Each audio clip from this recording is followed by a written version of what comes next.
9월 21일 화요일, 나를 깨워준 7분 플러스 아침을 여는 기도로 시작합니다. 살아계신 하나님 아버지, 오늘 아침에도 우리의 눈을 뜨게 하시고 새로운 하루를 시작하게 하심을 감사드립니다. 밤이 되어 눈을 감고 아침이 되어 눈이 떠지는 것이 아니라 하늘과 땅을 지으신 하나님의 사랑받는 자녀로 살아있음을 기억합니다. 종교적인 문구가 아니라 우리의 삶 속에서 하나님의 자녀임을 날마다 경험할 수 있게 하시고 그로 말미암은 담대함과 넉넉함이 날마다 넘치게 하여 주시옵소서. 다른 조건들을 가지고 있기 때문이 아니라 내가 하나님의 사랑받는 자녀라는 것만으로도 감격하고 기쁨이 넘치는 하루가 되기를 원합니다. 코로나와 수재와 또 여러 가지 문제들에 대해서 수고하고 있는 이들을 불쌍히 여기시고 새 힘을 얻게 하여 주시옵소서. 우리도 힘들고 어렵지만 우리에게는 의지하고 기댈 수 있는 하나님 아버지가 계심을 기억하고 다른 어려운 이들에게 위로하고 격려할 수 있는 좋은 이웃, 좋은 친구들이 되게 하여 주옵소서. 정부의 관리들과 지도자들이 국민들을 불쌍히 여기고 두려워하는 마음을 가지고 이를 대할 수 있게 하여 주셔서 그들의 결정으로 인해서 국민들이 어려움을 겪지 않도록 보호하여 주시옵소서. 일본의 새로 세워질 총리가 한국과 일본의 관계를 새롭게 만들어갈 수 있도록 인도하여 주시옵소서. 정치적인 목적을 위해서 양국을 갈라놓는 것이 아니라 갈등을 만드는 것이 아니라 두 나라가 함께 동반자가 되게 하시고 함께 미래를 만들어갈 수 있는 아시아에서 좋은 이웃 되어질 수 있는 나라들 될 수 있도록 하나님 붙들어 주시옵소서. 우리 교회가 후원하고 있는 베트남의 김 선교사님과 조 선교사님을 위해서 기도합니다. 코로나로 힘들고 어려운 상황 속에서도 선교사님들의 사역에 은혜를 더하여 주시옵소서. 예수님을 영접한 베트남의 크리스찬들이 말씀 위에 든든히 세워져 가게 하시고 하나님께서 늘 함께 하시는 복을 누리게 하여 주시옵소서. 선교사님들과 현재 크리스천들의 안전을 지켜주시고 보호하여 주시옵소서. 코로나가 만연되어 있고 확산되는 가운데 있습니다. 하나님, 그곳에 주님께서 은혜를 더하여 주셔서 코로나가 안정되게 하시고 잠잠하게 하시고 하나님 붙들어 주시옵소서. 우리 교회 영어부를 위해서 기도합니다. 영어부를 담당하고 있는 미사와 하루카 전도사와 함께하여 주시고 영적으로 재정적으로 성숙한 믿음의 공동체로 성장하게 하여 주시옵소서. 영어부에 있는 형제 자매들과 그들의 고국에 있는 가족들을 보호하여 주시고 영어부를 함께 섬길 수 있는 일꾼들을 보내주시옵소서. 이번 달부터 시작하는 네팔 기도 모임을 주님 인도하여 주시고 영어부 가운데 있는 스펜서 형제의 할머니를 치료하여 주시옵소서. 영어부의 고팔 형제와 사무엘 형제가 다시 일본으로 돌아와서 일할 수 있도록 인도하여 주시고 영어부를 섬기는 미사와 전도사의 영적인 성장과 영어 실력이 성장할 수 있게 하여 주시옵소서. 우리 교회 선교 사역을 위해서 기도합니다. 영혼 구원에 힘쓰는 우리 교회가 되게 하시고 아시아와 세계 곳곳에서 이루어지는 영혼 구원을 위해서 힘써 기도하고 후원하는 교회가 되게 하여 주시옵소서. 선교 사역을 위해서 기도하고 선교사들과 영혼들을 위해서 기도하는 기도의 발전소가 되게 하여 주시옵소서. 하나님께서 이 땅에 보내주신 많은 영혼들을 품을 수 있는 선교 사역이 되게 하여 주시고 하나님, 이 땅에 있는 많은 단체들과 교회들과 함께 협력하며 하나님께서 원하시는 일들을 펼쳐나갈 수 있도록 우리 가운데 함께하여 주시옵소서. 오늘은 추석입니다. 사랑하는 부모님과 가족의 구원을 위해서 기도하는 기도에 응답하여 주시기를 구합니다. 추석이어도 마음껏 찾아가지 못하고 여러 가지 이유로 자유롭게 만날 수 없지만 사랑하는 가족들을 위한 기도는 멈추어지지 않게 하여 주시옵소서. 특별히 사랑하는 가족들에게 좋은 친구, 좋은 이웃들을 보내주셔서 너무 늦지 않게 예수님을 만날 수 있는 은혜를 허락하여 주시옵소서. 일본과 한국의 관계가 그리고 중국의 관계가 좋은 관계로 이어져서 자유롭게 가족들을 부모님을 만날 수 있는 기쁨이 있게 하여 주시옵소서. 육신의 연약함을 가지고 있는 지체들을 위해서 기도합니다. 특별히 코로나로 그 육신이 연약하여지고 마음이 힘들어진 지체들을 주님 불쌍히 여겨주시고 그 육신이 회복되고 그 마음이 강건해질 수 있도록, 그리고 그 가정이 주님 오히려 더 주님 앞에 가까이 나아갈 수 있는 복된 시간을 되게 하여 주시옵소서. 육신의 연약함의 회복을 위해서 기도한 기도를 들어주시고 함께 기도하는 가족들을 위로하시고 이 어려움으로 말미암아 가족이 하나가 되고 하나님께 가까이 나아갈 수 있는 기회가 되게 하여 주시옵소서. 사랑하는 가족들을 간호하는 손길 가운데 함께 하셔서 그 손길을 통해서 따뜻한 사랑이 전달되게 하시고 그 몸이 피곤치 않게 하여 주셔서 기쁨으로 사랑하는 가족들을 잘 섬길 수 있도록 은혜를 더하여 주시옵소서. 못된 암세포들 예수 그리스도의 이름으로 사라지게 하여 주시고 치료의 광선으로 저들의 아픈 부위를 비추어 주시기를 원합니다. 예수 그리스도의 치료의 손길로 안수하여 주시고 새로운 세포들이 소생하게 하여 주시옵소서. 우리를 향하신 하나님의 음성을 듣게 하시고 그 말씀 앞에 결단하고 순종하며 살아가길 원합니다. 말씀을 듣고도 행치 않는 삶이 아니라 주님 말씀대로 실천하며 살아갈 수 있는 하나님의 백성들이 되게 하여 주옵소서. 감사드리고 예수님의 이름으로 기도드립니다. 아멘. 오늘 함께 읽을 리바이블 21, 22 본문은 출애굽기 15장에서 17장까지 내용입니다. 출애굽기 15장에서 17장까지 내용입니다. 그 가운데 이 시간에는 16장 28절에서 30절 말씀을 보도록 하겠습니다. 출애굽기 16장 28절에서 30절입니다. 그때 주님께서 모세에게 말씀하셨다. 너희가 언제까지 나의 명령과 나의 지시를 지키지 않으려느냐?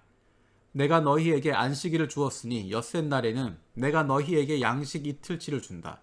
그러니 이렛 날에는 아무도 집을 떠나 밖으로 나가서는 안 된다. 너희는 이것을 명심하여야 한다. 그리하여 백성이 이렛 날에는 안식하였다. 아멘. 어제 읽었던 12장에서 14장 그 내용 가운데서는 놀라운 하나님의 능력으로 이스라엘 자손들이 이집트에서 나오는 모습들이 나타나 있습니다. 특별히 14장에서는 홍해가 갈라져서 이스라엘 자손들은 바다를 건너가게 되고 그들을 추격하던 이집트 바로의 군대는 다시 합쳐진 바다에 모두 빠져 죽습니다. 그래서 나타난 결론이 14장 31절이었습니다. 이스라엘은 이집트를 치신 주님의 크신 권능을 보고 주님을 두려워하고 주님과 주님의 종 모세를 믿었다. 그리고 나오는 15장이 모세와 이스라엘이 불렀던 찬양입니다. 15장 1절에서 21절까지가 출애굽했던 홍해를 가르쳤던 하나님을 보고 하나님을 두려워하며 주님과 주님의 종 모세를 믿고 기뻐하며 불렀던 찬양입니다. 그런데 재밌는 것은 바로 그 다음입니다. 21절까지가 찬양하는 모습인데 바로 그 다음 22절부터 등장하고 있는 것은 그들이 불평하는 소리입니다. 마실 물이 없다라고 마침내 한 곳에 머물렀는데 사흘 동안 걸어가서 광야를 들어갔지만 물을 찾지 못합니다. 하지만 마라라는 곳에 이르렀는데 물이 써서 마실 수 없습니다. 그때 이스라엘 백성들이 모세에게 불평합니다. 우리가 무엇을 마신단 말입니까? 하나님께서 그들에게 길을 보여주십니다. 모세에게 나무 한 그루를 보여주십니다. 그 나뭇가지를 꺾어서 물에 던졌더니 물이 단물로 변합니다. 그리고 조금 지난 후에 배가 고파서 그들이 원망하기 시작합니다. 차라리 우리가 이집트 땅 거기 고기가마 곁에 앉아 배불리 음식을 먹었던 그때 누가 우리를 주님의 손에 넘겨주어서 죽게 했더라면 더 좋을 뻔하였습니다. 그런데 당신들은 지금 우리를 이 광야로 끌고 나와서 이 모든 회중을 다 굶어 죽게 하고 있습니다. 목말라서 불평하고 배고파서 투정하고 있습니다. 그런데 재밌는 것은 하나님이 그것들을 다 받아주시는 것입니다. 목마르다고 하니까 단물을 만들어 주시기도 하고 이 뒤에 나오는 부분에서는 바위에서 물이 샘솟아나기도 합니다. 배가 고파 죽겠다라고 이야기하니까 만나를 내려주십니다. 그리고 메추라기를 내려주십니다. 고기를 먹고 싶다라고 하는 이야기에 메추라기를 내려주십니다. 배고프다고 불평하면 먹을 것을 주시고 마실 물이 없어서 불평하면 마실 물을 주십니다. 그런데 하나님께서 노하시는 부분이 있습니다. 그것이 지금 읽었던 내용입니다. 안식일에 대한 부분입니다. 안식일에는 만나를 거둘 수 없다라고 말씀하셨습니다. 그러니까 엿새째 되는 날, 그날은 이틀째를 거둘 수 있고 안식일에는 아무 일도 하지 마라 라고 이야기합니다. 그런데 이스라엘 백성 가운데 그것을 어기는 사람들이 있습니다. 거기에 대해서 하나님께서 분노하시는 것입니다. 그리고 말씀하신 것이 지금 읽었던 그 본문입니다. 너희가 언제까지 나의 명령과 나의 지시를 지키지 않으렸느냐. 안식일에 대한 이야기를 하고 있습니다. 이 안식일에 대한 것은 단순히 일주일 중에 하루를 일요일로 지켜라 라는 의미가 아니라 이 안식일의 의미는 하나님이 우리의 왕이라고 하는 것을 인식하는 것입니다. 우리가 하나님의 보호 아래에 있음을 인정하는 것입니다. 내 힘으로 내 노력으로 살아가는 인생이 아니라 하나님께서 우리의 인생을 책임지신다. 하나님이 우리를 붙들고 계신다. 하나님이 우리의 왕 되신다. 하나님이 우리의 구원자 되신다. 그것을 인정하는 것이 바로 안식일을 지키는 것입니다. 그런데 안식일을 지키지 않는다라고 하는 것은 하나님을 인정하지 않는다는 것입니다. 하나님의 보호 아래 있지 않겠다라는 것입니다. 하나님을 왕으로 고백하지 않는다는 것입니다.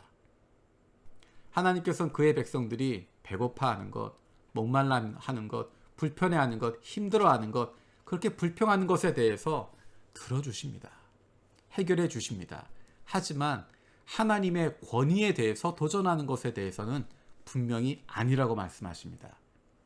하나님이 왕이시라고 하는 것, 하나님이 우리의 창조주시라고 하는 것, 우리는 하나님의 뜻을 따라 살아가는 사람들이고 하나님의 말씀에 순종하며 살아가는 사람이라고 하는 것, 그것은 지키라는 것입니다.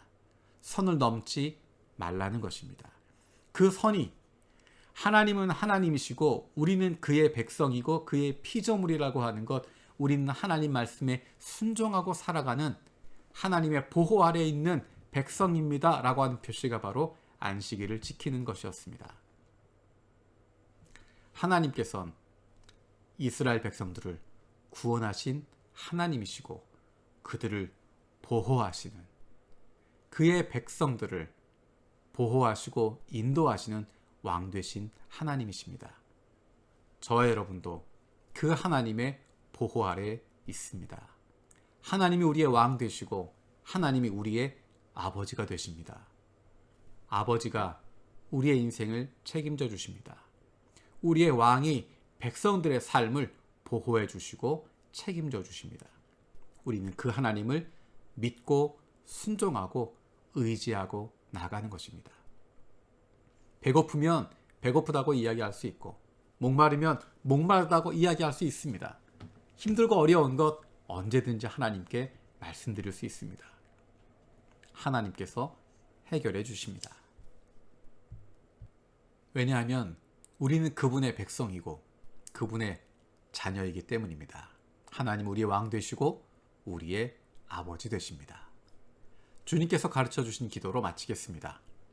하늘에 계신 우리 아버지여, 이름이 거룩히 여김을 받으시오며 나라가 임하시오며 뜻이 하늘에서 이루어진 것 같이 땅에서도 이루어지이다. 오늘 우리에게 일용할 양식을 주시옵고 우리가 우리에게 죄 지은 자를 사하여 준 것 같이 우리 죄를 사하여 주시옵고 우리를 시험에 들게 하지 마시옵고 다만 악에서 구하시옵소서. 나라와 권세와 영광이 아버지께 영원히 있사옵나이다. 아멘.